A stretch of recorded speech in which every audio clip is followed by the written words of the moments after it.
Workers United members have approached the path forward in a spirit of collaboration and confidentiality. However, Starbucks has broken with that commitment by misleading the public on the state of contract negotiations and resuming union busting in stores.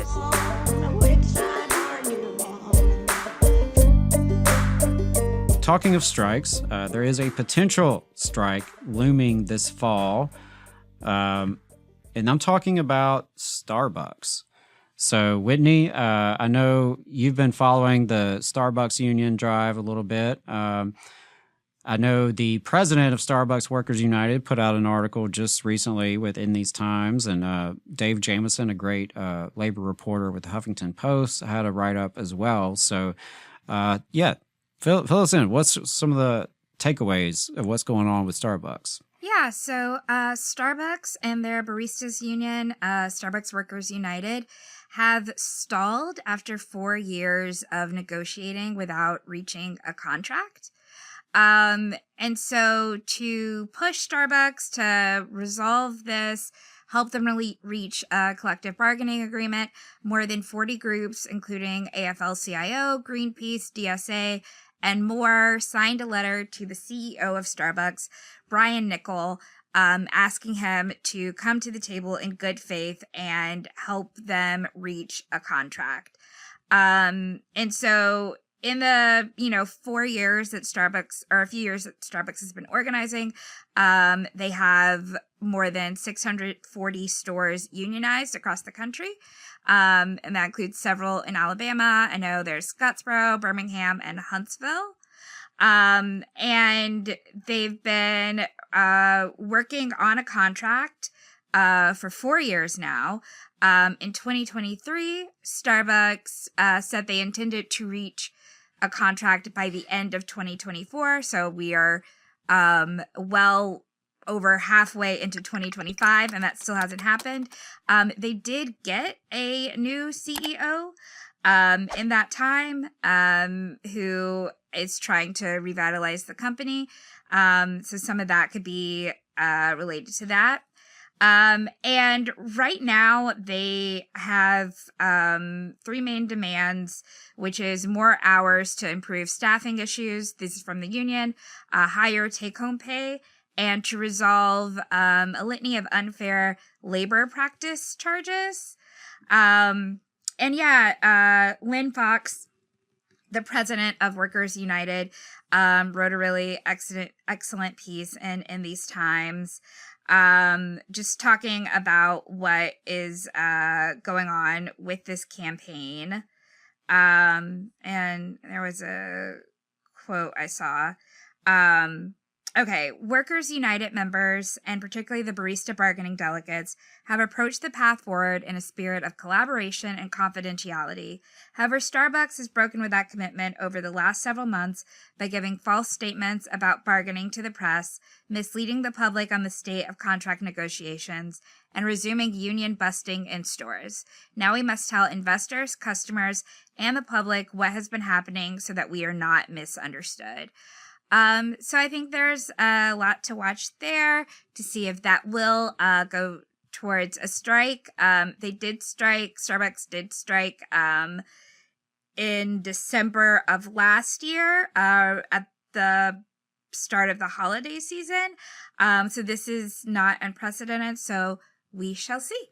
Hey, 5 seconds. Just wanted to say that this is only possible because of our donors. If you want to see more of this, then consider donating yourself at tvlr.fm/donate.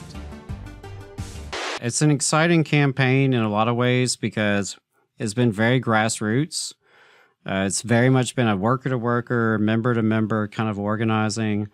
But, something that dawns on me, of course, and I've talked with other folks about this as well, is that it's also an incredibly difficult kind of campaign, right? To go store by store by store when there are so many stores.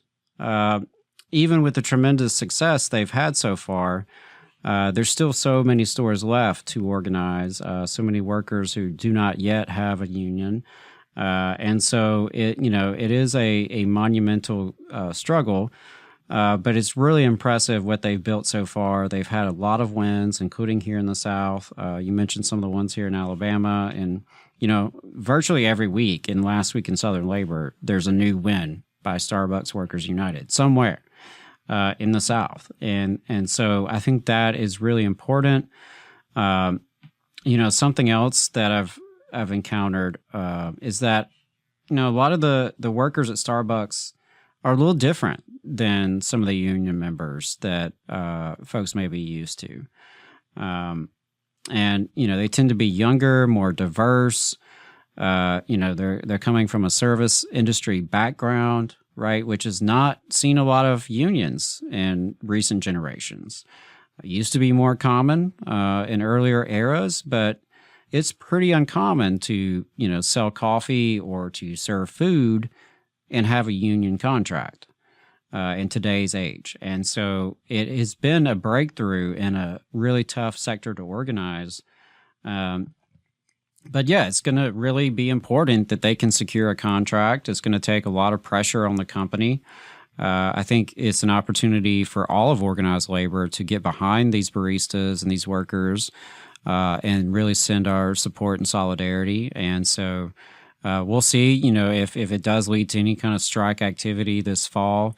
Certainly if it does, we support them however we can, here in Alabama and beyond. So it's interesting to see what's happening with this campaign. Obviously, it's an uphill battle. It's a very powerful company, and I'm still really inspired by the Scottsboro win because Scottsboro is a pretty rural Alabama town, very low union density, even for Alabama standards. And these workers were able to win a union in Scottsboro, and the youngest person on the organizing committee was 16 years old at the time, which is truly remarkable to be a high school age student fighting against one of the most powerful companies in the world, in the country at least, and a company that will send high-priced union busters and HR folks and lawyers to try to intimidate workers. It's really, that's an astounding win. It's something we can celebrate, and it proves what's possible. So, I know for me, I don't shop at Starbucks unless it is a union Starbucks. Like, that's really the only time I'm ever interested. I think that's something we can think about strategically as a movement is, we've talked about boycotts throughout the show today. That's something else I think folks can engage with and look at how can we bring pressure to bear on Starbucks to actually give these workers a fair contract. It's going to take a lot of pressure, not just from the baristas and Starbucks Workers United, but from the community and from all of the labor movement. You just saw a clip from the Valley Labor Report. We are live every Saturday morning from 9:30 a.m. till 12:30 p.m. And we pride ourselves on keeping all of our content free to everybody so that we can talk to as many working folks as possible. If you support the work that we're doing, you think that it's important, you think that it's good, then consider making a monthly contribution to the project, and you can do that on our website, tvlr.fm.